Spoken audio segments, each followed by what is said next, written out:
Hi, this is Farel. Welcome to Robot Todd, the fully watercolored psychedelic post-apocalyptic comic book starring Todd.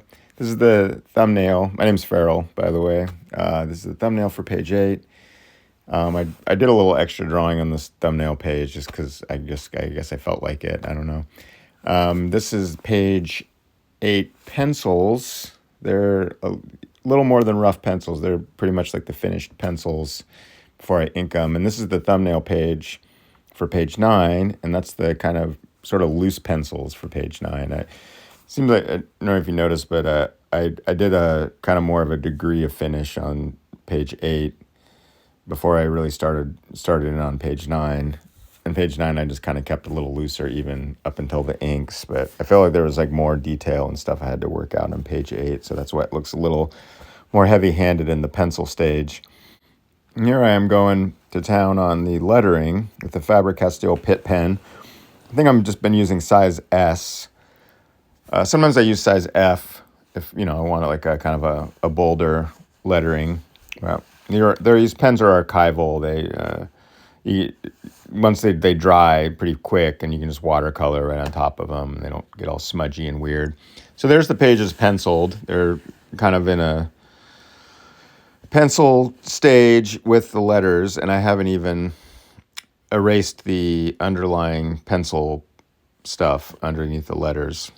Normally the way I do this is, I'll pencil it first, and while I'm penciling, I'm kind of locking in the dialogue and make sure all the words are in the right place and like what I want everyone to say and everything. And then I go in with a pen and letter it, usually. Sometimes I'll wait till the end to letter it after I've colored it and everything. But lately, whatever reason, I've just been doing the lettering first and then watercolor on top. And here you can see I've started on the inks a little bit in that first panel. You can see I probably was using a pen. And there's the page 9 with the thumbnail right next to it, so you can kind of see the size that I do it at.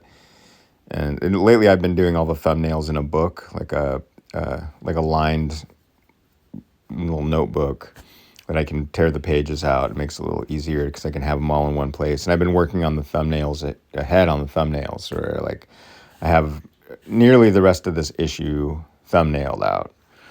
And normally I've been doing these videos for the past couple years where I just do the thumbnails really quick right when I'm starting the page, and I'd film it and everything. And then I kind of started to fall off on that. It's kind of like a thing of like, okay, I can set up the video and do all that stuff and then go, or I can just start working on the page and not have to worry about it and just take a picture of it once I'm done, which is kind of what I've been sort of leaning into more lately. And here's some actual video of me inking page 9. So you can see I'm inking this with a brush. Sometimes I use a pen, sometimes I use a brush. I mostly use a brush lately, especially. I've been kind of falling on the brush more. And the pen I just use occasionally.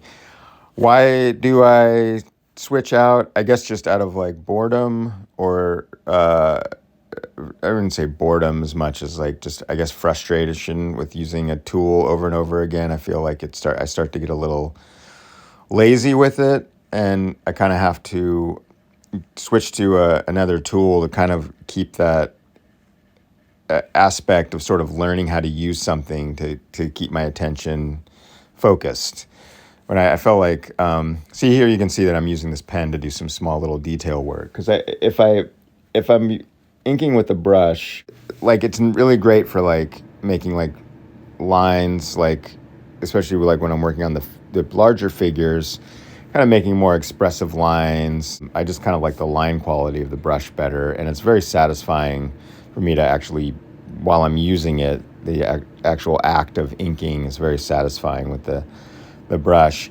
A lot of times when I'm filling in like little detail, like these little characters here in the magnifying glass, I thought it would be easier and faster for me just to use a pen, just because I feel like drawing with a pen is just, it's so much more like a drawing with a pencil, where I can, just kind of follow the pencil lines with the pen. Whereas like with a brush, I feel like there's more things I have to concentrate on, like how I'm holding it. I mean, it's the same thing with a pen too, the way you hold it, but I feel like there's more nuance to a brush where you have to hold it a certain way, like dip it in the ink. You know, I have to roll it a little bit to get like a point on the brush. It's just kind of a way for me to shake things up and make it kind of go faster and more, for me to enjoy the journey more, I guess. It's like, okay, I'm tired of using this tool, I'm going to use this tool. And so, you know, that's why I switch back and forth. So here you can see it has this kind of spot colored. Some people, when they do watercolor work, I don't know if there's like a right way or a wrong way or whatever. I'm not, you know, I mean, I'm sure there's a lot of right ways to do it. And I know there's a lot of wrong ways to do it, but some people that I've seen do comics or watercolor paintings, it seems like, will do it all in washes. So they'll do like a big wash over the whole page or the whole image of like a light yellow or something, and then kind of work out the white areas, the highlights after they've laid in, you know, some of the darker. So they might go from like, you know, the yellow, or they might start with all the blacks, like fill in all the dark, you know, go from like dark to light. I personally like to have everything with a line around it, all the figures and all the main details and stuff. We'll have, you know, like a ink line. I like to do everything in ink first, you know, which isn't necessarily like you know, this is the way you do this, you know, it's just kind of the way I do it. And I will go in and kind of spot color everything rather than working, you know, and I jump around. Like I try to work the image as a whole. A lot of times just out of, I just want to streamline this process. I'll like, okay, everywhere there's yellow in the thing, I'm going to use try to fill in all the yellow. So like, you know, Robot Todd's design is, you know, it's like a white outfit with like a yellow stripe. So I'll go in and do, you know, touching all the yellow.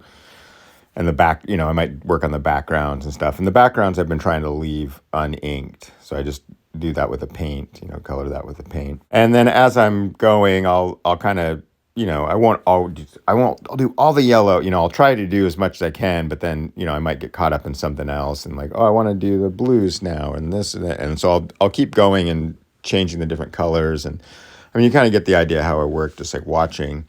But I guess I'm just saying, you know, this is like, I wasn't really trained in how to use watercolor that much. You know, I think I took maybe a couple of classes here and there, but it was mostly, when I was in art school, it was mostly oil painting was the thing. It was sort of early days of Photoshop too. So I learned any kind of Photoshop skills I have after I got out of college, art school.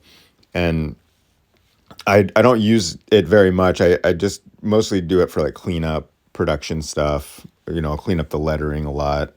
Once I'm done with the page, I will, after I scan it in, I'll go in and take all the paper stuff out. So like everywhere there's lettering, I mess with that a lot and try to make it look as close to the original as I can, but while still having the letters be legible and pop. This is something my partner did. She's been doing these pinups. So Franz is her name. She's on Instagram, Baloney Feathers, but I wanted to include this one because it was so astounding. Like the first two she did are amazing as well, but this one, like, she really knocked it out of the ballpark with this, and I just wanted you all to see it. So that's going to be in issue 3. These pages here are in issue 4. So she hasn't done the pinup for issue 4 yet. This is looking really close to being done. There's that one panel, the second panel there on the previous page, on page 8. You can see that I hadn't lettered that one yet. I wasn't sure what I wanted Fern to be saying. A lot of times I'll write stuff on the side margins, or you know, if I mess something up or here and there, I'll write on the side, and you know. But usually what I end up doing a lot is when I'm scanning them in and cleaning them up in Photoshop, I'll have a separate piece of paper. I'll do the letters a bunch of times so I can scan in that separately and then go and fix it. So here's the finished page, and if it looks a little cloudy and light to you, it's because it's CMYK, and this is an RGB JPEG. So the RGB looks way better on the web, and CMYK is for print, so that's why that looks a little wonky on the web.